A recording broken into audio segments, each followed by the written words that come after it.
We're back. Kind in a of. new, hey, Nancy, new day, same time, new day. Yeah. So New everybody, outfit. Nancy's moving this week. Oh my gosh. Yeah. I remembered why this morning when I went up and down the 3 flights of stairs about 5 dozen times. And I was like, this is why I'm moving. I'm exhausted. One floor. Yeah. Thanks for dressing up. Thanks everybody for joining us on the new day for the macro micro moment. I'm Arthur Laffer. This is my partner Nancy Tengler, and we were talking this morning about what to talk about, and there's so many things to talk about. This is a target-rich environment, isn't it? Yeah, for sure. Like while we were waiting, I just noted a headline on Bloomberg that says, where'd it go? Trump promises to improve the economy and his backers are still waiting. And I'm like, aren't we like 6 weeks in? And what we heard during the last administration from the media was that there was no inflation and that we were really not very grateful and we didn't really understand how good the economy was. Like, what the heck? You can believe your lying eyes. Yeah. So there we are. That's a good place to start. You go. You know everything about tariffs, and I'll just honestly, usually tariffs are one of the most boring things you could talk about because these trade agreements sometimes take decades to negotiate, not days, not weeks, not months, not years, like decades to get a free trade agreement or to negotiate a specific tariff. I think if you've listened to our prior call, we talked about how very granular some of these tariffs get. Like the UK there was this fight over like what to negotiate what chocolate is. Is it chocolate of high milk content or low milk content? Like chickens, poultry, what type of poultry, how much does it weigh? Is it processed? Is it not processed? When it's processed, is it like processed ground? Is it processed like parsed? I mean, it's insane how crazy some of these things get. I wonder what they do with the marshmallow, or no, not marshmallow, the mushroom coffee. That's right. What is that? Is it coffee? Is it mushrooms? Is it a fungus? What kind of fungus is? Does it grow on the south side of a tree, the north side of a tree? Does it grow in like pig poop? I mean, like it's literally that crazy. I mean, that's how, because you had all these special interests trying to protect their little, fiefdom from foreign competition, but they want to get access to the foreign markets. So I jotted down a couple of things that I think that are important because I think there's a lot of fear, and Nancy, I think you'd agree with me. I think everybody would agree with me is that this question is what is going on with all the tariff fight? Looks like Trump's picking all these fights with everybody all at once. I'd say that's sure what it feels like too. The interesting thing is, what are the impacts going to be of tariffs? How much are they going to impact the U.S. economy, global economies? It seems like it's not like particularly going well because the stock market's down. How much of the tariff discussion is actually impacting U.S. stock prices, global stock prices? And I thought I'd kind of really quickly reiterate that I believe that Trump is really much more of a free trade guy. He is using these tariffs to negotiate better trade deals for U.S. exporters, U.S. manufactured goods and services. I really do believe that is the ultimate goal, is to get better deals, lower overall tariff rates in as many areas to give U.S. business access to foreign markets. So places like India, who impose 110% tariff on imported cars. Like we can't sell cars in India at all. Like almost no one can. Arthur, they do the same thing on like Japanese cars or German cars, or is it just American cars? So sometimes it's just us. And other times it's they have better trade agreements. Like I know India and the UK has some agreements, but the UK doesn't make a lot of cars anymore. It's like imposing a steel tariff on UK. The UK has been deindustrializing for decades. They don't actually export a lot of steel. In fact, if anything, actually, we sell more to the UK. It's one of the few than they sell to us. Really? Yeah, it's one of the few. But here's some of the things that I think are actually really positive so far that have come out of this kerfluffle with tariffs. UK is not imposed reciprocal tariffs. They want to negotiate a broader based free trade or lower trade free trade agreement. So first and foremost, the UK, which is we're a big trading partner of theirs, and vice versa, they haven't imposed reciprocal tariffs, and they want to sit down and make everything quote unquote more fair, which isn't surprising considering they've been beat up for so long by the EU after the whole Brexit. Okay. So what do you think that means though? Like, do we care?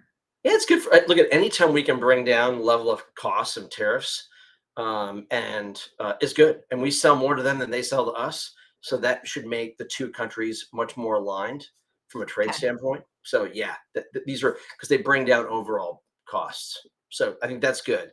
Australia, same thing. We threatened steel and aluminum tariffs on them too. They did not reciprocate. There's elections coming up in Australia very soon. Um, and I expect that they would want to renegotiate more of a free trade agreement, especially with what's happened with China, because Australia was very exposed Right. to China's economy. It's hurt Australia quite a bit. This is a good time to start basically making you better trade, a best friend, a BFF in the U.S.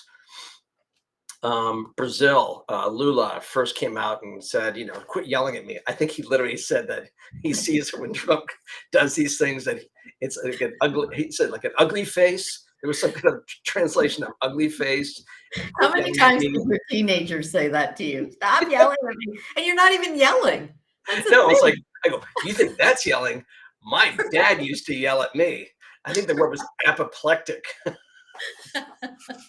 Okay, sorry. So Lula wants So, to be not so yelled at.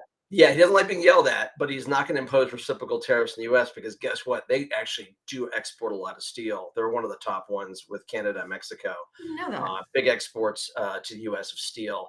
So he wants to negotiate too. So we're going to get a better deal in Brazil, the UK, Australia. It looks like India has said that they are all for a bilateral trade agreement. All that. So they want to play ball too, and the talk so far is like they want to have like about 500 billion in reciprocal trading between the two countries, which would be a huge change in trade between India and the U.S. So would So that be again, deflationary then? Do you that would be think? these are all deflationary. Every single one of these ones I'm talking about so far will have a lower price bias to it. Absolutely. So just for clarity, they've said they want to do it, but we don't have final agreements, obviously. We're just moving Right. in that direction. Because I would think the market would grab onto that, but maybe not anymore because it's just the algorithms reading the headlines and this probably isn't making headlines. I Yeah, don't know. I've been moving all day. I'm going to get to the negative headlines in a second, but I just wanted to Okay. talk about some of the positive ones up front. And then Mexico did not impose reciprocal tariffs. They've actually made much more than I'd say lip service on protecting the border, reducing illegal immigration, trying to protect the U.S. from fentanyl, which is obviously a major source is coming through Mexico, but also Canada as well. And then they didn't impose reciprocal tariffs. They want to negotiate more open access for Mexico and US on trade. So those are all really good. Okay. Um, the one that I think that's in the news probably the most is the Canada. They have imposed reciprocal. Ontario tried to slap another 25% increase on energy exports into the US. And then Trump turned around and said, great, game on. And then the new prime minister of Canada, which is Carney, who was actually the head of the Central Bank of Canada, came out and said, hey, whoa, whoa, whoa, whoa. We're not going to allow Ontario to do that, or Ontario had to back off, but we're still at the reciprocal. So they've imposed ones tariffs on us. We've done the same to them. And we're still in the process of trying to figure out how this is going to play out. But Canada is definitely not in the catbird seat here. They are definitely in a huge disadvantage because they export huge amount to the So US. much. Yeah. I mean, there's 75, 78% of all Canadian exports come into the US. This is going to hurt them much more than it's going to hurt us. So it's going to be much more punishing to the Canadian economy than it would be to the US economy. And then here's the fun one, because you can't make this up. So the EU is reciprocating, and they've decided to try to target Republican-leaning states. So they went after like booze. So they're going after Kentucky. I probably should call them and tell them that the governor of Kentucky is actually a Democrat, but that's not.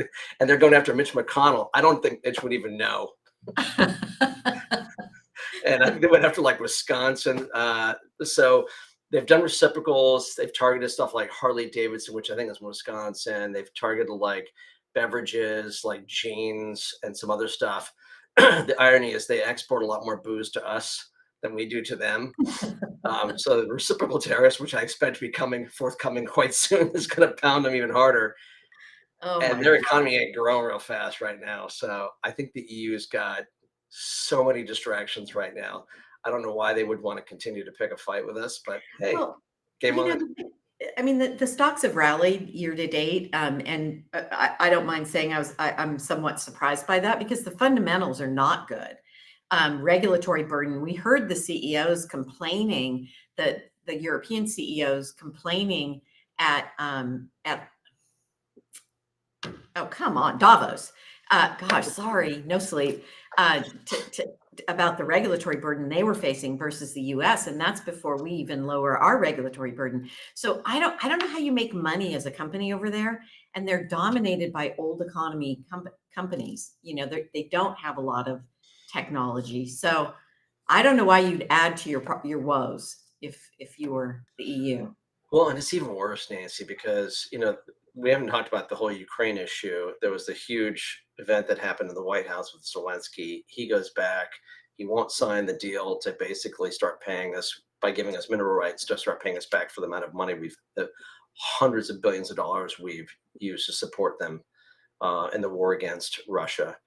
But the EU has been trying to get involved in that as well. And now looks like we're potentially pulling back from, say, I'd say developed Europe. We're going to probably house a lot more bases in places like Poland, by the way, which we already was expanding. But if you look at this, I mean, they're cutting all their debt caps because Europe's got to rearm and they've got to rearm fast. And it's not easy to rearm fast. Missile systems and tanks and stuff. It takes a long time to procure planes, tanks, artillery, retrain troops, draft people in. I mean, these countries have been so, that's actually kind of ironic.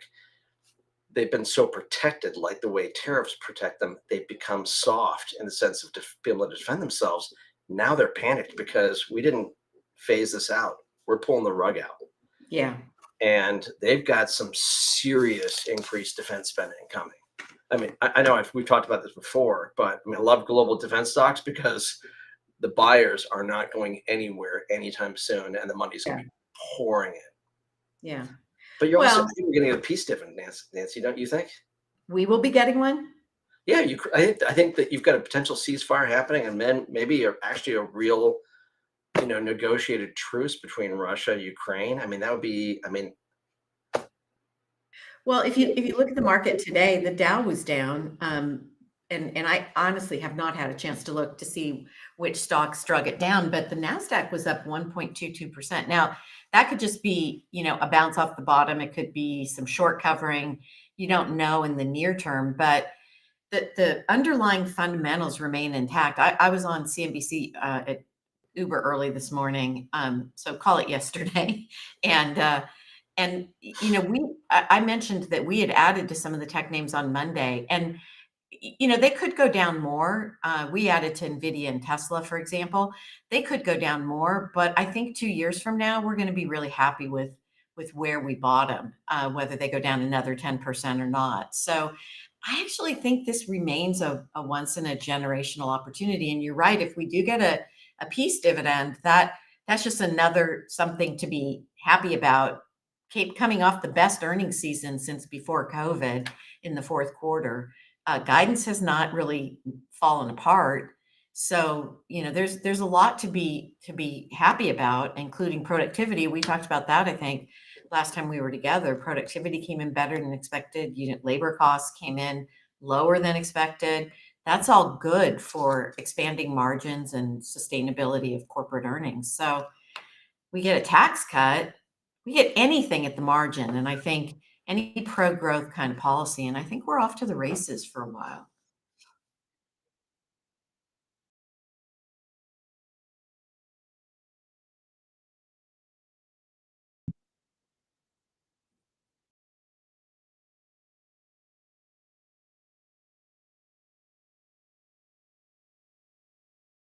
fairly priced in this environment, even Yeah, for the it's always hard to figure out what people think is value. I could make an argument right now that NVIDIA is a value stock, at least on valuation. But if you look at kind of the usual suspects, like consumer staples, those names are trading at anywhere between 22 to 25 times next year's earning, and they're growing at 3 to 5%. Whereas you can still get like a Google or an NVIDIA with 20 to 25 to 50% growth in the case of NVIDIA, and they're trading at low 20 multiples or high teen multiples. So if you believe we're in a decelerating economic environment, and that is what I think we both believe, decelerating but not a recession, then you want to own the reliable growers, and that would argue again for technology, some of the consumer discretionary names, some of the industrials that are definitely going to benefit from reshoring and onshoring. So I think the market's been parking.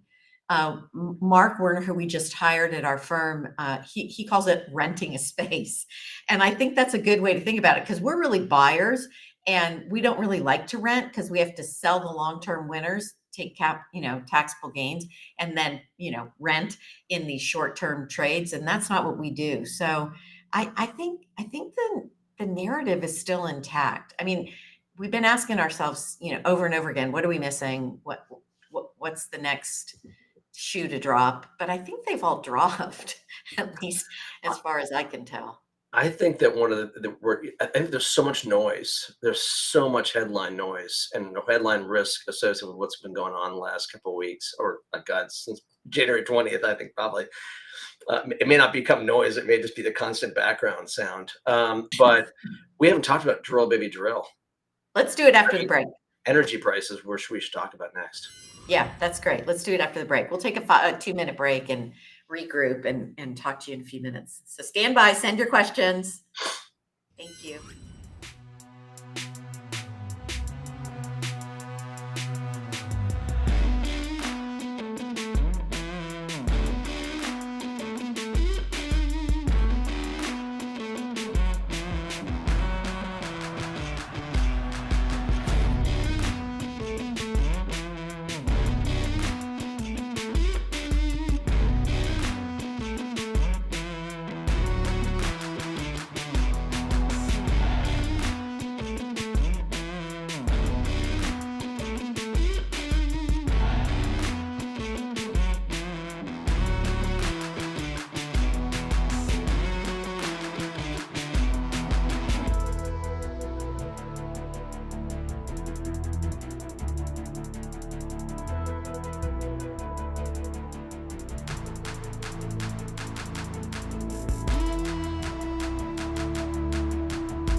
Hey, everybody, welcome back.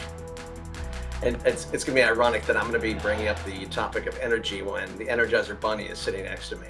This is the woman who doesn't stop. Nancy was up at 2 this morning doing a hit. So, Yeah. I was fast asleep. I'm calling you next time. I couldn't even get the dog up. Which dog? Your dogs or my dogs? My dog. Mine. So we brought this up in the last before we went to the break. One of Trump's issues has been drill, baby, drill, making energy affordable or bringing energy prices down. restarting up the pipelines that were shut down under Biden and his EPA, and that would actually be a great impetus to getting the economy going too. So make energy cheap. It's amazing how that'll ramp up the real economy, Yeah. help offset some of this volatility we're seeing, which I think a lot of it, Nancy, I don't know if you'd agree with me. I think you would.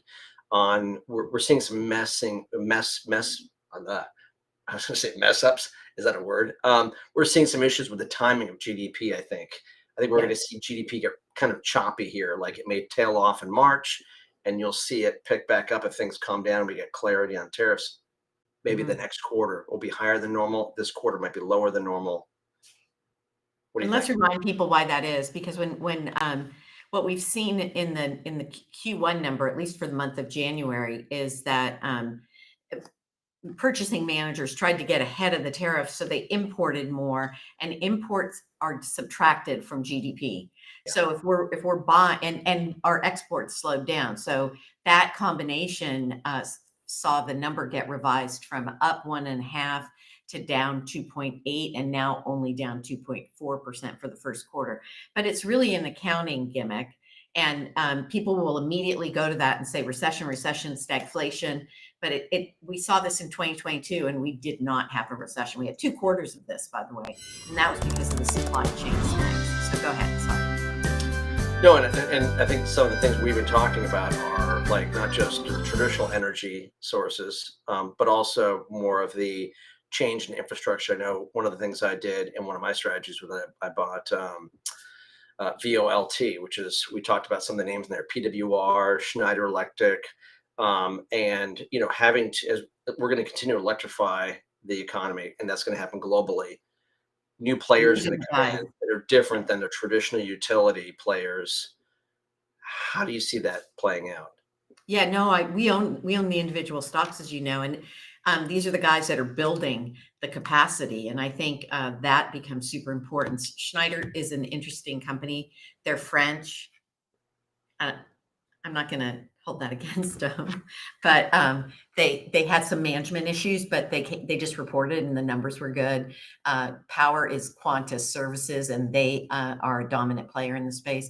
So I think energy continues to be an important topic. And as you say, if we get energy oil prices down, that becomes compelling from an inflation standpoint. And then we just added a name, Williams. It's had a nice run, but it's still attractive. It's got about a 3.7% yield, growing the dividend about 4.5%. And so you're getting paid to wait. And this is a natural gas pipeline company, and natural gas is the cheapest, cleanest source of energy. So the previous administration, remember, was trying to get folks to do away with their gas stoves in Manhattan. And I think the restaurateurs. I mean, when you make everything electric, I don't know where they think electricity comes from, but something's got to produce the power the electricity. So I think natural gas is back, and that's an interesting area to also be focused on. And then remember that in Europe, they can't.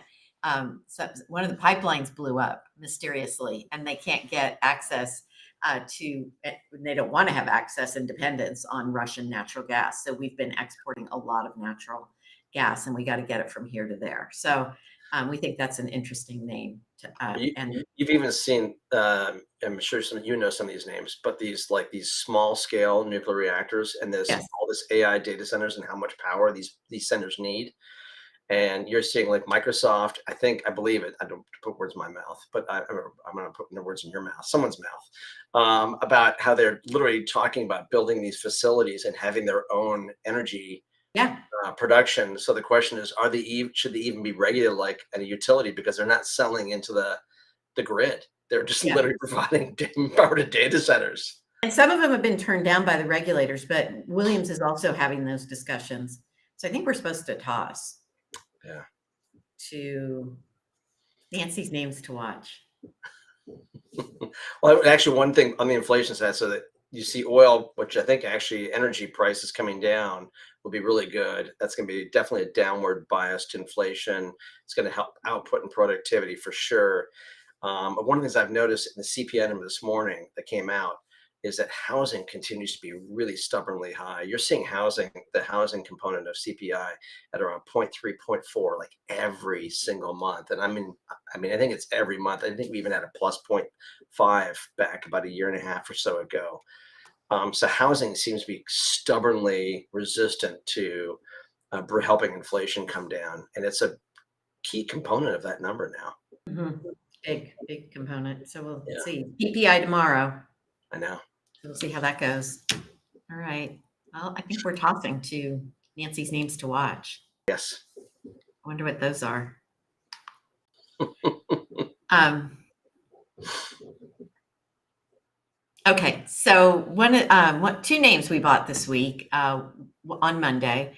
It was hard to do. We kind of held our nose, but one was Nvidia, and we've sort of talked about that valuation and how compelling it is. The other one was Tesla, and I want to talk about Tesla just for a minute because it is not a member of our 12 best ideas portfolio because of the volatility. But if you look at periods when it just seems hopeless, you have all the naysayers saying that Elon's not paying attention. This happened in 2018 when he was sleeping on the floor of the factory and wasn't going home for weeks at a time, and really was driving to get 5,000 cars per week produced. And I think at the time they were at 1,000. So it was a very critical time for Tesla because if they didn't hit 5,000, they were going to run out of money. So that was a time to be buying the stock. Another time to be buying the stock is when he was selling shares to buy Twitter, which is now called X. And that was a golden opportunity. We got in that we reinitiated about $104 a share. And then every time the stock shoots up, as it did in the fourth quarter after the election, Elon was golden until people found out what he was going to do. But if you look at the stock price, it got to the mid 300s, and so we trimmed it back.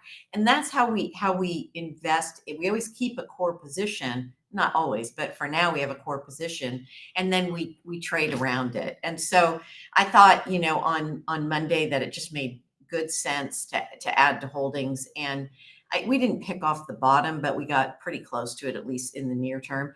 And the reason this is an important name is, yes, EVs still matter, but not really to the long-term Tesla story. You've got full self-driving, which obviously goes with the EVs, but it's a moneymaker. Think of it like Apple and the App Store. So you got to have the iPhone to get access to the App Store and all the services. And the services is where Apple really has been growing and where the margins are really compelling. So that's one aspect of Tesla. The other is the Megapack battery business, which is the electric grade utility battery storage. And that's for green energy. So if you can store solar energy and use it at night, then that's a pretty compelling narrative. And that business grew at 100% last quarter and is expected to grow at 50% this year. When I did the tour of the factory, they said then, and that was over a year ago, that it was the fastest growing, most profitable business at Tesla. And then you've got the robotics business, or Optimus. And I think that all of this, by the way, is going to require much greater computing power, which is why we don't think the AI story is even close to being over. And even if you just think about DeepSeek, Arthur, and all the the nuance around that, that's an inferencing aspect of AI that takes 10 times more computing power. So the energy story, to your point, is still intact. Inferencing is where we're going, and I think the computing power is still going to be required. I told a story, which is not my story, but it was weeks ago when Elon Musk and Larry Ellison had dinner with Jensen Huang of NVIDIA. And Ellison characterized it as, can we have more chips, please? We'd like more. Do you have more chips for us? Please let us pay you more money to get us more chips. I mean, that's how compelling the story is and will continue to be. Inferencing increases the spend on CapEx, and that's what DeepSeek is on a sort of primitive level.